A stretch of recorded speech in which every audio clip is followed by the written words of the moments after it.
Welcome back to Turning Hard Times to Good Times. I'm your host, Jay Taylor, and I'm really glad to have with me Daniel Mcadams. It's been quite a while since Daniel has been on the show, so maybe some of you have never heard from Daniel.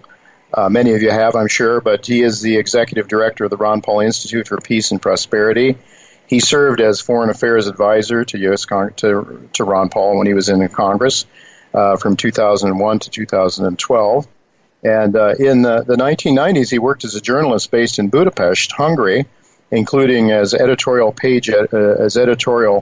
editor of the Budapest Sun.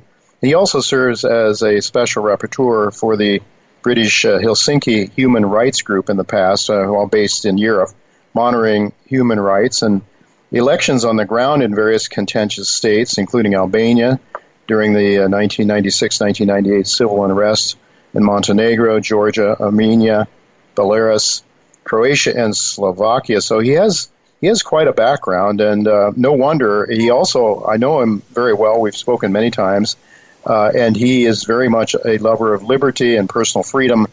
No wonder that he fits well with Ron Paul. He and Ron do, Monday through Thursdays, do a daily discussion about geopolitics, the things that are going on around in America, around the world as they affect America, and very worthwhile listening to, actually viewing, because they do a video. It's a live video with Ron. It's at the ronpaulinstitute.org, ronpaulinstitute.org. Daniel is there Monday through Thursday, and then there's another co-host that talks about economic issues with Ron on Friday. So, Daniel, thank you so much for joining us again. Jay, it's great to be back with you on your program. Yeah, it's good to have you, and we don't do it enough. I guess probably because our show is more focused on economics than it is on geopolitical issues, but they both are very much related. So, yesterday I listened to a dialogue that you and Dr. Paul had that was posted at the Ron Paul Institute's website, and Ron talked a lot about moral decline, a moral decline in America over the years, not only the way our government treats other nations, but the way our government treats its own citizens. I don't know if you care to perhaps comment on that general theme and perhaps give us some examples. Yeah, we were talking about the collapse of empire. We were inspired by Jeff Thomas, who did a piece for internationalman.com about how empires can fall at an alarming speed. We remember still in 1989 how quickly the Soviet empire fell, and it turns out to be more of a paper tiger at the end than we thought. And that seems to be the case with the U.S. empire. And people don't like that word, but when you have a country with military bases in 150 or so countries overseas, then you do have a military empire. You do have a global empire. And the fact of the matter is, Jay, that it costs us more than we can afford. Even just our military cost is probably $1.3 trillion at least dollars per year. Wow. And you can't continue to maintain this. You can't continue to maintain, and it happens quickly. And Jeff Thomas in the piece, did an interesting analogy about the schoolyard bully. That he rises slowly based on aggression. He wins a few fights. He becomes feared. He has toadies around him who aren't as strong as him, but they want to have some of the glory of being around him. And then the bully is hated by others. And then at some point, someone challenges the bullies and takes him out. The toadies run for the hills, and once the bully's defeated, then that's when the anger and the hatred that's been pent up come pouring out, and they take great pleasure at his defeat, as Jeff said. So that really is a situation that we're in, I think, right now, and a lot of things that have happened globally really, I think, tend to underscore that we're in the later stages of schoolyard bullyism. That's very interesting, and I just had to think about what our prior guest, Michael Oliver, just told us when looking at the markets. He sees the potential for things to unravel very quickly in the equity markets and in the debt markets as well, and that with that could come a very rapid change in the political structure in America. That's what he's suggesting, and he's suggesting that he's very much a free market guy. I don't know if you know Michael Oliver, but he's very much a free market guy, and he suggests that from what he sees from his technical work, the structure of the markets, that things could come unglued very quickly. Well, speaking of bullies, schoolyard bullies around the world, and others that are being bullied, The Obama administration, of course, put together the Iranian nuclear deal, but there was a lot of opposition to that deal from various people in the United States. Do you have a sense of who were the folks that were really against the nuclear deal? And I suppose they're the same ones then that convinced Donald Trump, or maybe Donald Trump didn't need any convincing, to take back that deal. And then I'd like to ask you about what repercussions that might have from a broader context, not just between us and Iran, but us and other nations. Yeah, I think pulling out of the deal is sort of a watershed in the U.S. And I think it really does hearken to the upcoming end of the empire, because the implications of pulling out of the deal are so great when it comes to our relationship with our allies, the toadies in the schoolyard. As to who was opposed to it, it's the neoconservatives, the military-industrial complex, the military-industrial think tank complex. Washington is kept afloat by funny money, by fake money. It's an extraordinarily rich area, and it's made rich on the backs of the rest of us who have to work for a living, and it's made rich from conflict and war. You need to have Iran as the bogeyman, as the greatest terrorist sponsoring state in the world, which is absolutely untrue. But you have to maintain that fiction to justify our continued provocative actions in the Middle East, our continued illegal occupation of Syrian territory, our continued illegal aggressiveness in the Persian Gulf.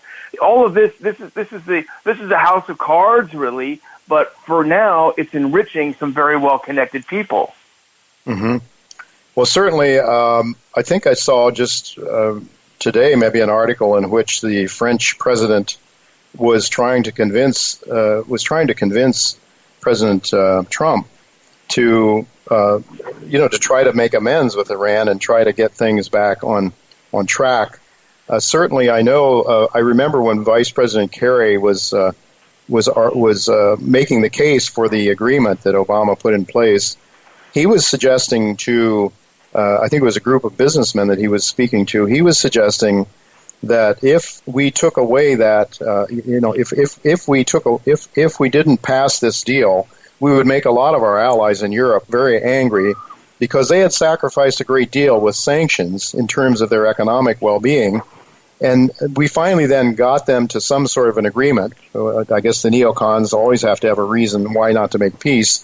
But the fact is, he argued that there could be real repercussions with regard to the reserve currency status of the dollar, because these countries are already a little bit questioning about why maybe they're not being well served by a dollar that's created and used to bully others around the world.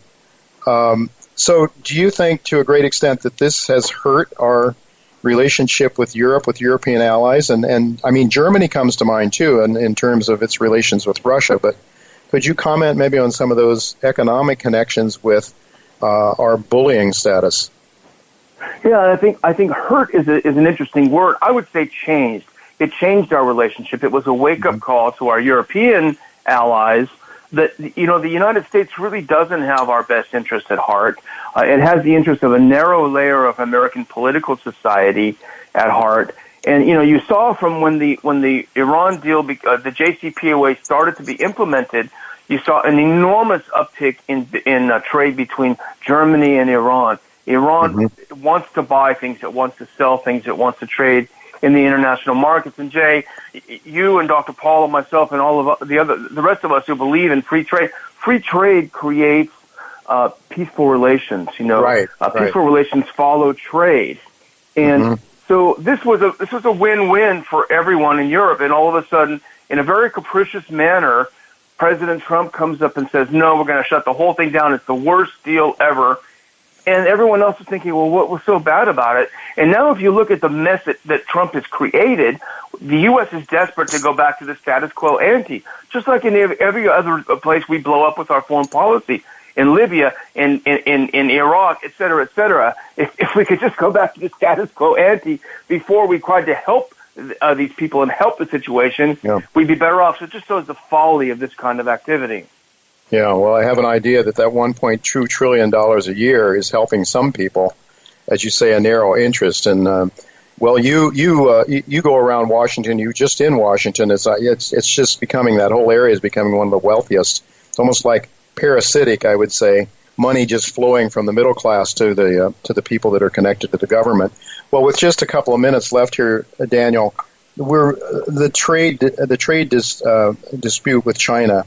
What are you and Dr. Paul saying about that? It's also another case of us shooting ourselves in the head. Certainly, it shows the disdain that the ruling class has for the middle and working class, because the trade war hurts the poor. And your readers, your listeners don't need me to lecture them; they know better than me. But a tariff is a tax, as they well know, and it's a tax on the people who can least afford it. The people who shop at Walmart are, generally speaking, not the upper economic echelon of our society. They're people for whom a slight increase in costs of items that they need could really be a make or break. And this is really the basis of Trump's presidency. He's basically shooting himself in the foot, shooting his election chances in the foot by doing something so foolish and so foolhardy that it could easily launch us into another recession, probably worse than '08 for sure. Yeah. Well, that certainly is the thinking of Alistair McLeod, who was on our show last week, who suggested that the first time since 1929 we have an economy that's in decline, along with the same time that we're imposing tariffs. The shades of Smoot-Hawley in 1929, and it certainly doesn't sound like a good thing. I understand some of the arguments, but on the other hand, as you say, trading with others tends to allow people to get along, and the absence of it, of course, sanctions are obviously, as Ron Paul points out, an act of war, essentially. Daniel, we're just about out of time. Maybe a closing word. What do you got going at the Ron Paul Institute? Anything special? Tell our listeners, with 30 seconds, tell our listeners about what you can. Well, we just had a great conference up in Washington a couple of weeks ago on the 24th of August, Breaking Washington's Addiction to War. It was sold out, as all of our conferences are. We do an annual conference in Washington, and we do another conference last year. Earlier this year, we did one in Houston. So go to the Ron Paul Institute website, ronpaulinstitute.org. You can watch our daily program there. You can read some very interesting and important articles there, and keep an eye out for upcoming Ron Paul Institute events. Very good. Thank you very much, Daniel, for being with us. We'll hope to do it again sometime soon.